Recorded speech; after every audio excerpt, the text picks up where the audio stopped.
Hello, my lovely viewers. Assalamu alaikum. This is Nishu and welcome back to my another new vlog. আশা করছি আল্লাহর অশেষ মেহেরবানিতে আপনারা সকলে ভালো আছেন।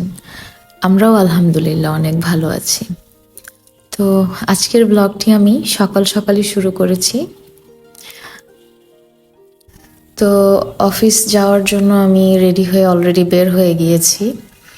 আর আজকেও অফিস থেকে আমাকে মিষ্টি দেওয়া হয়েছে অ্যাজ এ স্ন্যাক। তো কিছু করার থাকে না আসলে, এগুলো খেয়ে খেয়ে আমার আসলে ডায়েটিং করার মনটাই নষ্ট হয়ে যাচ্ছে।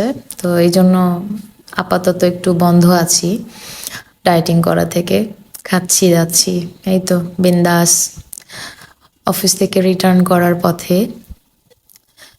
তো এই যে এখন বাসায় এসে আমার কিছু আসলে করতে ইচ্ছা করছিল না, একদমই কিছু করতে ইচ্ছা করছিল না।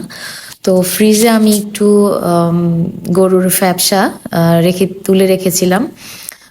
একদিন আমি রান্না করেছিলাম, তো সেখানে আমার কাছে মনে হচ্ছিল আমি একটু পরিমাণে বেশি নিয়ে নিয়েছি, তো এই জন্য আমি কিছুটা তুলে রেখেছিলাম। তো সেটাকেই আজকে আবার একটু কুক করব।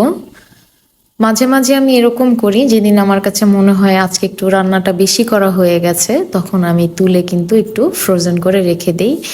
এতে করে খাবারটাও ভালো থাকে, আবার যেদিন এরকম মুড সুইং হয়, রান্না করতে ইচ্ছে করছে না বা আলসেমি লাগে, কিছু করতে ইচ্ছে করে না, তো সেদিন ওইটা দিয়ে কিন্তু খুব সুন্দরভাবে হয়ে যায়। এই জন্য আর কি আমি প্রায় এরকম করি, যদি থাকে মানে রাখার মতো তাহলে আমি রেখে দেই।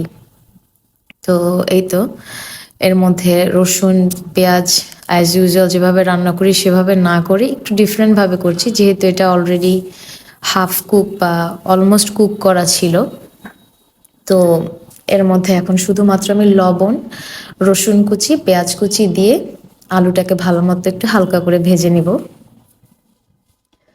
তো এটা আমার ক্ষেত্রেই শুধু মনে হয় না, অনেক আপুদের নিশ্চয়ই এরকম ফিল হয় যে আজকে রান্না করতে ইচ্ছে করছে না, যদি বাহির থেকে অর্ডার করে নেওয়া যেত ভালো হতো।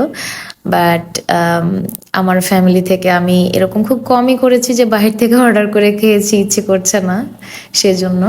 তো আমি এইভাবে আর কি সিস্টেম করে রাখি, যাতে করে হচ্ছে আমার যেদিন ভালো না লাগবে সেদিন যেন আমি এইভাবে করে নিতে পারি।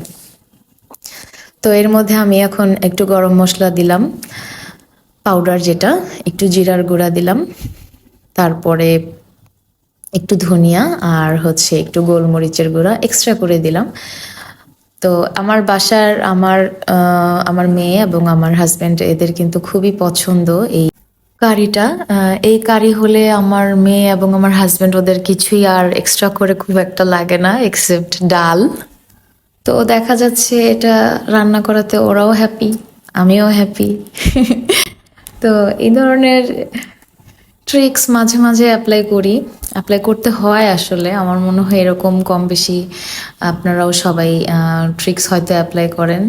তো আমি জানতে পারলে খুবই খুশি হব যে আপনারা কে কী ধরনের ট্রিক্স অ্যাপ্লাই করেন। তো কমেন্ট বক্সে জানিয়ে দিবেন আমাকে আপনাদের ট্রিক্সগুলো, তাহলে আমিও শিখতে পারবো এবং কিছুটা জানতেও পারবো। তো যেহেতু এটা ফ্রোজেন ছিল, এটাকে আমি কিন্তু মানে অনেকক্ষণ আগে বের করে রাখিনি, নর্মাল করে নেইনি, যেমন ছিল ঠিক তেমনটাই দিয়ে দিয়েছি। এমন করলেই সবসময় ফ্রোজেন আইটেমগুলো রান্না করলে মনে হয় একদম টাটকা। তো এই জন্যই আমি কিন্তু ফ্রোজেন যে কোনো কিছু রান্না করার সময় ওটাকে অনেক আগে বের করে রাখি না, একদম ডিরেক্ট এভাবে গরম তেল বা গরম ঝোলের ওপর এটাকে ছেড়ে দিই সব সময়। এটা যে কোনো প্রসেস ফুড যদি রান্না করতে হয় যেটা কিনা ফ্রোজেন, সেটা অবশ্যই এভাবেই করতে হয়। তো বরাবরের মতো আজকেও আমি বলবো, যদি আমার ভিডিওটি ভালো লেগে থাকে অবশ্যই আমার ভিডিওটি একটি লাইক করবেন এবং আমার চ্যানেলটি সাবস্ক্রাইব করে পাশে থাকা বেল বাটনটি ক্লিক করে আমার পাশেই থাকবেন। এবং আপনি যদি আমার ভিডিওটি পছন্দ করে থাকেন তাহলে অবশ্যই কমেন্ট করে সেটি জানাতে ভুলবেন না। আর যদি কোনো সাজেশন থেকে থাকে সেটিও অবশ্যই আমাকে জানাতে পারেন। আর আপনি যদি অলরেডি আমার ভিডিওটি লাইক করে থাকেন এবং সাবস্ক্রাইব করে থাকেন আমার চ্যানেলটি, তাহলে আপনাকে অসংখ্য ধন্যবাদ। শরীর ভালো থাকা না থাকার সাথে কিন্তু মন ভালো থাকা না থাকার অনেক বড় একটা সম্পর্ক আছে। আমরা কিন্তু এটা সবাই বিশ্বাস করি যে মন ভালো থাকলে শরীর ভালো থাকে এবং শরীর ভালো থাকলে মন ভালো থাকে।